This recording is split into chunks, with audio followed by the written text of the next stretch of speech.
Emergency once again ವಿಶೇಷ ಕಾರ್ಯಕ್ರಮಕ್ಕೆ ಮತ್ತೊಮ್ಮೆ ಸ್ವಾಗತ ವೀಕ್ಷಕರೇ. ಬ್ರೇಕ್ಗಿಂತ ಮುಂಚೆ ನಾನು ಹೇಳ್ತಾ ಇದ್ದೆ, ನನ್ನ ಕೈಯಲ್ಲಿ ಒಂದು ರಿಪೋರ್ಟ್ನ ಕೆಲವೊಂದಷ್ಟು ಪ್ರಮುಖವಾದಂಥ ಅಂಶಗಳಿದೆ. ಗೂಗಲ್ ಟ್ರಾನ್ಸ್ಪರೆನ್ಸಿ ರಿಪೋರ್ಟ್ ಅನ್ನುವಂಥದ್ದು ಗೂಗಲ್ ಕಂಪನಿ ಪ್ರತಿ ವರ್ಷ ಕೊಡುವಂಥ ರಿಪೋರ್ಟ್. ಇದು 2011ನೇ ಇಸ್ವಿಯಲ್ಲಿ ಕೊಟ್ಟಿರುವಂಥ ರಿಪೋರ್ಟ್ನಲ್ಲಿ ಒಂದು ಬಹಳ ಇಂಟ್ರೆಸ್ಟಿಂಗ್ ಆಗಿರುವಂಥ ವಿಷಯ ಇದೆ. ಕೇಂದ್ರ ಸರ್ಕಾರ ಗೂಗಲ್ ಕಂಪನಿಗೆ ಯೂಟ್ಯೂಬ್ನಿಂದ 358 ವಿಡಿಯೋಗಳನ್ನು ತೆಗೆಯೋದಕ್ಕೆ ಮನವಿ ಮಾಡಿತ್ತು.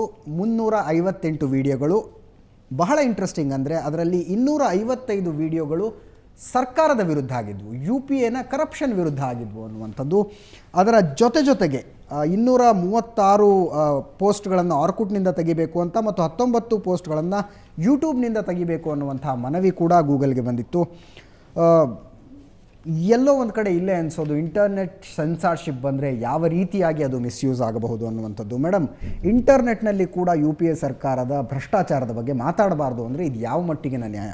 358 ವಿಡಿಯೋಗಳನ್ನು ತೆಗೆದುಹಾಕಿ ಅಂತ ಕೇಂದ್ರ ಸರ್ಕಾರ ರಿಕ್ವೆಸ್ಟ್ ಮಾಡುತ್ತೆ ಗೂಗಲ್ಗೆ. ಅದರಲ್ಲಿ 255 ವಿಡಿಯೋಗಳು ಸರ್ಕಾರದ ವಿರುದ್ಧನೇ ಇರೋದು. ಸರ್ಕಾರದ ವಿರುದ್ಧ ಮಾತಾಡಬಾರ್ದಾಗಿದ್ರೆ ಇಂಟರ್ನೆಟ್ ಅಭಿವ್ಯಕ್ತಿ ಸ್ವಾತಂತ್ರ್ಯ ಅಂತ ಹೇಳಿದ್ರೆ, ಒಂದು ಸರ್ಕಾರ, ಈ ದೇಶದ ಚುನಾಯಿತ ಸರ್ಕಾರ, ಪಾಲಿಸಿ ಮ್ಯಾಟರ್ಸಲ್ಲಿ ಒಂದೊಂದು ಘಟನೆಯನ್ನು ಅನಲೈಸ್ ಮಾಡ್ತಕ್ಕಂಥದ್ದು, ಇಂಟರ್ಪ್ರಿಟೇಷನ್ ಮಾಡ್ತಕ್ಕಂಥದ್ದು ಅದು ವ್ಯತಿರಿಕ್ತವಾಗಿರ್ತದೆ. ಅಜಿತ್ ಅವರಿಗೆ ಸರಿ ಎನಿಸಿದ್ದು ನನಗೆ ಸರಿ ಇಲ್ಲದೆ ಇರಬಹುದು. ನಾನು ಹೇಳ್ತಕ್ಕಂಥದ್ದು ಡೆಮೋಕ್ರಸಿಯಲ್ಲಿ ಚೆಕ್ ಪಾಯಿಂಟ್ ಅಂದರೆ ಇಲೆಕ್ಷನ್ಸ್. ನಿಮಗೆ ಆ ಸರ್ಕಾರ ಎಲೆಕ್ಷನ್ ಅಂತ ಹೇಳ್ತಿದ್ರಲ್ಲ, ಹಾಗಾದ್ರೆ ಅಭಿಪ್ರಾಯ ಭೇದಗಳೇ ಇರಬಹುದು.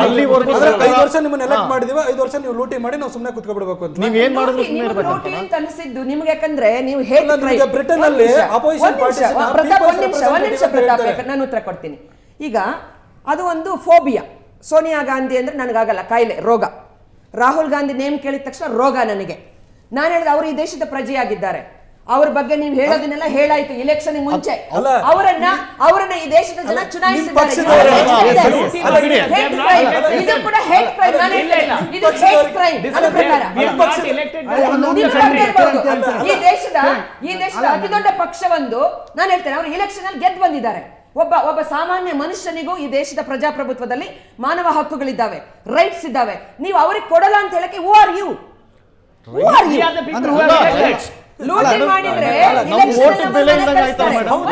ಅಜಿತ್, ಒಂದ್ ನಿಮಿಷ.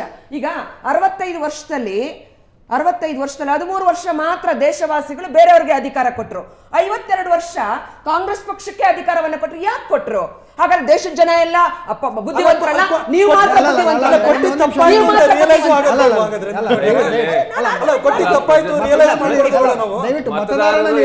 ಪ್ರಜೆಗಳು 5 ವರ್ಷ ಉದ್ದಕ್ಕೂ ಮಾತಾಡ್ಲಿ ಅಂತಾನೆ ಅಭಿವ್ಯಕ್ತಿ ಸ್ವಾತಂತ್ರ್ಯವನ್ನ ಒಂದು ಮೂಲಭೂತಕ್ಕಾಗಿ ನಮ್ಮಲ್ಲಿ ಇಟ್ಟಿದ್ದಾರೆ. ಆದ್ರೆ ಇದರಲ್ಲಿ 5 ವರ್ಷ ಮಾತಾಡಬಾರ್ದು ಅಂತ ಅಂದ್ಬಿಟ್ರೆ ಡೆಮಾಕ್ರಸಿನೇ ಅಲ್ಲ ಅದು. ಮೊದಲನೇದು. ಎರಡನೇ ವಿಚಾರ ಮಾತಾಡಿ ಯಾವುದ್ರ ವಿರುದ್ಧ ಮಾತಾಡ್ಬೇಕು ಗೊತ್ತಾ? ಇವತ್ತಿಗೂ ಈ ಒಂದು ವೈಜ್ಞಾನಿಕ ಸೆಂಚುರಿಯಲ್ಲಿ, ಇಷ್ಟು ಪ್ರಗತಿಪರ ದೇಶದಲ್ಲಿ ಇವತ್ತಿಗೂ ಮಲವರ ಪದ್ಧತಿ ಇದೆ, ಮಾತಾಡೋದಿಲ್ಲ.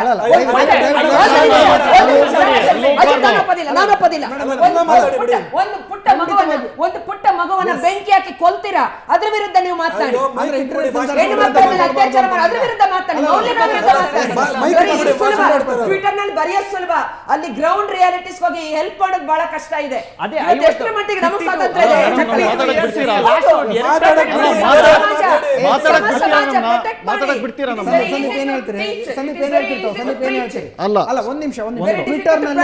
ಟ್ವಿಟರ್ನಲ್ಲಿ ಫೇಸ್ಬುಕ್ನಲ್ಲಿ ಒಣ ಚರ್ಚೆಗಳು ನಡೆಯುತ್ತೆ ಅನ್ನೋ ಅರ್ಥದಲ್ಲಿ ತೇಜಸ್ವಿನಿ ಅವರು ಹೇಳ್ತಾರೆ.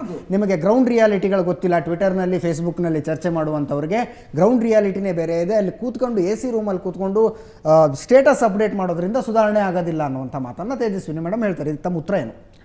ಇಲ್ಲಿ ಟ್ವಿಟರಲ್ಲಿ ಚರ್ಚೆ ಆಗೋದಾಗಲಿ, ಫೇಸ್ಬುಕ್ಕಲ್ಲಿ ಆಗೋದಾಗಲಿ, ಗ್ರೌಂಡ್ ರಿಯಾಲಿಟಿ ಆಗಲಿ ಪ್ರಶ್ನೆ ಏನು ಬರಲ್ಲ. ಇಲ್ಲಿ ಟಾಪಿಕ್ ಇರೋದು ಸೆನ್ಸರ್ಶಿಪ್, ಆಯಿತಾ? ಈ ಟ್ವಿಟ್ಟರನ್ನೇ ತೊಗೊಂಡು ಎಲ್ಲ ಬಸ್ ಸ್ಟ್ಯಾಂಡಲ್ಲಿ ಒಂದು 10 ಜನ ನಿಂತ್ಕೊಂಡು ಮಾತಾಡ್ತಾ ಇರ್ತಾರೆ.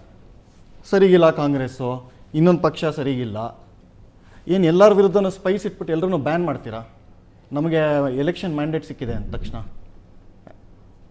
ಮುಂದಿನ ಎಲೆಕ್ಷನ್ ಈ ತನಕ ಮಾತನ್ನ ಕಾಯ್ಬೇಕು ಅಂತ. ಪಾಕಿಸ್ತಾನದಲ್ಲಿ ಮಾತಾಡ್ತೀರಾ? ಇಂಟರಪ್ಟ್ ಮಾಡಬೇಡಿ. ಭಾರತ ದೇಶದ- ಅಲ್ಲ, ದಯವಿಟ್ಟು ಇರಿ. ಪಾಪ ಅವ್ರು ದಯವಿಟ್ಟು ಮಾತಾಡ್ತಾರೆ. ಮಾತಾಡ್ಬೇಡಿ. ಅಲ್ಲ, ದಯವಿಟ್ಟು thought ಮಾತಾಡಬೇಡಿ. provoking subject ಕೊಡ್ತಾರೆ. ದಯವಿಟ್ಟು ಮಾತಾಡಬೇಡಿ. ಆಯ್ತಾ? I'm helping him. ಅಲ್ಲ Thought provoking. ಒಂದಷ್ಟು ಸ್ಟ್ಯಾಟಿಸ್ಟಿಕ್ಸ್ ಇದೆ ಇಲ್ಲಿ. ಈಗ ಎಷ್ಟು ಜನ ಇದ್ದಾರೆ ಇಂಟರ್ನೆಟ್ ಯೂಸರ್ಸು ಇಂಡಿಯಾಲಿ?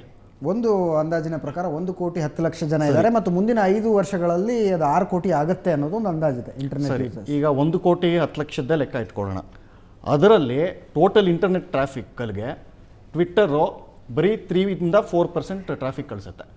ಅಂದರೆ ಎಷ್ಟು ಕಮ್ಮಿ ಆಯ್ತು ಅಲ್ಲಿಗೆ? 1,000,000 3 to 4%, 3 ರಿಂದ 4 ಲಕ್ಷ 4 ಲಕ್ಷ ಜನ. ಅಂದಾಜು. ಅದರಲ್ಲಿ ಬರೀ ಇಂಡಿಯನ್ ಟ್ವಿಟರ್ ಯೂಸರ್ಸು 30 ರಿಂದ 40 ಲಕ್ಷ ಜನ ಇದ್ದಾರೆ. ಆ 30 ರಿಂದ 40 ಲಕ್ಷ ಜನದಲ್ಲಿ ಓನ್ಲಿ 10% ಆ್ಯಕ್ಟಿವ್ ಆಗಿ ಯೂಸ್ ಮಾಡ್ತಾರೆ. ಆ 10%ಅಲ್ಲಿ ಕೂಡ ಈ ಥರ ಪಾಲಿಟಿಕ್ಸ್ ಬಗ್ಗೆ, ಇದ್ರ ಬಗ್ಗೆ, ಸೆನ್ಸರ್ಶಿಪ್ ಬಗ್ಗೆ ಆ್ಯಕ್ಟಿವ್ ಆಗಿ ಡಿಸ್ಕಸ್ ಮಾಡ್ತಾರೆ. ಅಂದರೆ ನಂಬರ್ಸ್ ಎಷ್ಟು ಕಮ್ಮಿ ಆಯ್ತು ನೋಡಿ. ಇಷ್ಟು ಜನಗಳು ಸೇರಿ ಅವ್ರ ಒಪಿನಿಯನ್ಸನ್ನು ಇವ್ರು ದಬ್ಬಾಳಿಕೆ ಮಾಡಬೇಕು ಅಂದರೆ ಏನಿದೆ ಸರ್ಕಾರ UPM ಮುಚ್ಚಿಡೋದಕ್ಕೆ ಏನಿದೆ? ಯಾಕೆ ಅಷ್ಟೊಂದು ಹೆದರ್ತಾರೆ? ಬೆಂಕಿ ದೇಶ ಸುಡಕ್ ಒಂದ್ ಕಿಡಿ ಬೆಂಕಿ ಸಾಕು. ಒಂದು ಕಿಡಿ. ಎಸ್, ನಾನು ಒಂದ್ ಕಿಡಿ ಬೆಂಕಿ ಅಲ್ಲ, ಸಾಕು. ಒಂದು ನಿಮಿಷ 120 ಕೋಟಿ ಜನರಿರೋ ಭಾರತದಲ್ಲಿ 1% ಟ್ವಿಟರ್ ಯೂಸರ್ಸ್ ಇಂಥದ್ದು ನಿಮಗನ್ಸಿದ್ದನ್ನ 120 ಕೋಟಿ ಜನರ ಮೇಲೆ ಹೇರೋದಿದೆಯಲ್ಲ. ನೀವು Twitter ಜನರನ್ನ ಮೇಡಮ್, ಮೇಡಮ್. ದಬ್ಬಾಳಿಕೆನ ಹೇರ್ತಾರ ನೀವು ಟ್ವಿಟರ್ ನಲ್ಲಿ.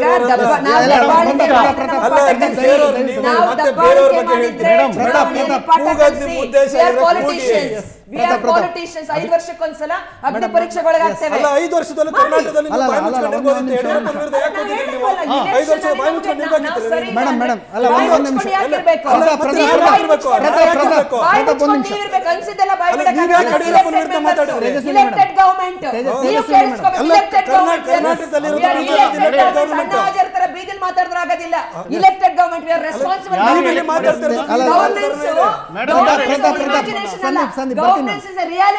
ಸಂದೀಪ್, ಬರ್ತೀನಿ ನಿಮಗೆ.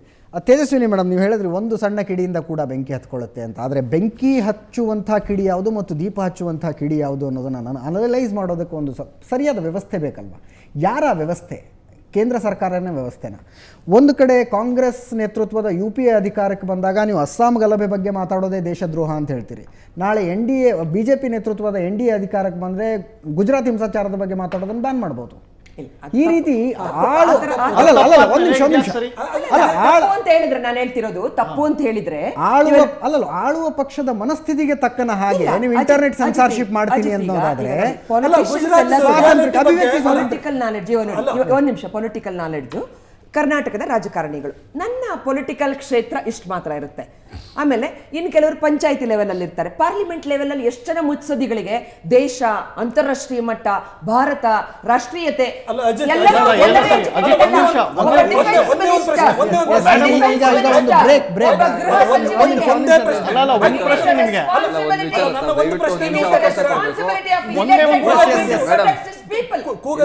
ಒಂದು ಪ್ರಶ್ನೆ ಉತ್ತರ ಕೊಡ್ತೀರಾ? ನೀವು ಹೇಳಿದ್ರು ಸರ್ಕಾರ ಪರ್ಸ್ಪೆಕ್ಟಿವ್ ಬೇರೆ ಇರ್ತದೆ, ಅದ್ರದ್ದು ಯೋಚನೆನೇ ಬೇರೆ ಇರುತ್ತೆ ಎಲ್ಲ ಹೇಳಿದ್ರಲ್ಲ. ಕಳೆದ 10 ವರ್ಷಗಳಿಂದ 2002ರಲ್ಲಿ ಗುಜರಾತ್ ಹಿಂಸಾಚಾರ ನಡೆದಿದ್ದು, ಕಳೆದ 10 ವರ್ಷ ಆಯಿತು. ಸುಪ್ರೀಂ ಕೋರ್ಟಿನ ಸುಪರ್ದಿನಲ್ಲಿ ಇವತ್ತು ತನಿಖೆ ನಡೀತಾ ಇದೆ, ವಿಚಾರಣೆ ನಡೀತಾ ಇದೆ. SITನ ಮಾಡಿದ್ರು, ಸ್ಪೆಷಲ್ ಇನ್ವೆಸ್ಟಿಗೇಟಿವ್ ಟೀಮ್ ಮಾಡಿದ್ರು.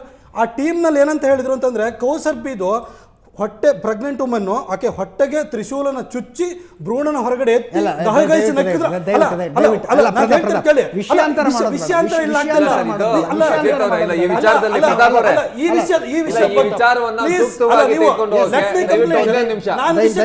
ವಿಷಯಕ್ಕೆ ಬರೋದಕ್ಕಿಂತ ಮೊದಲು ನೀವು ಇಂಟರಪ್ಟ್ ಮಾಡೋದನ್ನ ಫಸ್ಟ್ ಬಿಡಿ. ನೀವು ಹಯಪಟ್ಟಿನ ನೀವು ಯಾಕೆ ಅಂತಂದ್ರೆ ಕೌಸರ್ಬಿ ಇದನ್ನ ಭ್ರೂಣನ ತೆಗೆದು ಹಿಂಗೆ ತಿರುಗಿಸಿರು ಅಂತ ಹೇಳಿದ್ರಲ್ಲ, ಅದು ಕಂಪ್ಲೀಟ್ ಕಾಂಕಾಕ್ಟೆಡ್. ಆ ರೀತಿಯದೊಂದು ಘಟನೆ ನಡೆದಿಲ್ಲ ಅಂತ SIT ಹೇಳ್ತಲ್ಲ.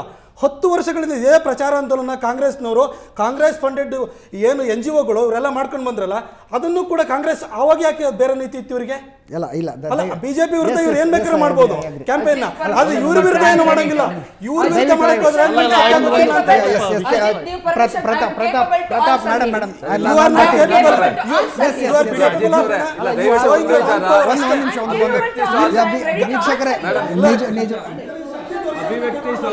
ನಿಜಕ್ಕೂ ನಾವಿಲ್ಲಿ ಅಭಿವ್ಯಕ್ತಿ ಸ್ವಾತಂತ್ರ್ಯದ ಬಗ್ಗೆ ಮಾತಾಡ್ತಿದ್ವಿ ಹೊರತಾಗಿ ದಯವಿಟ್ಟು. ಎಸ್ ಬೇಬ್, ಅಲ್ಲ ನಾನು ಬರ್ತೀನಿ ಸಂದೀಪ್. ಒಂದು ಸಣ್ಣ ಬ್ರೇಕ್ನ ಸಮಯ ಆಗಿದೆ, ಒಂದು ಸಣ್ಣ ಬ್ರೇಕ್ನ ಸಮಯ ಆಗಿದೆ. ಬಿಗ್ ಡಿಬೇಟ್ನಲ್ಲಿ ಒಂದು ಬ್ರೇಕ್ ತಗೊಳ್ಳೋಣ. ಬ್ರೇಕ್ನ ನಂತರ ಈ ಒಂದು ಚರ್ಚೆ ಮುಂದುವರಿಯುತ್ತೆ.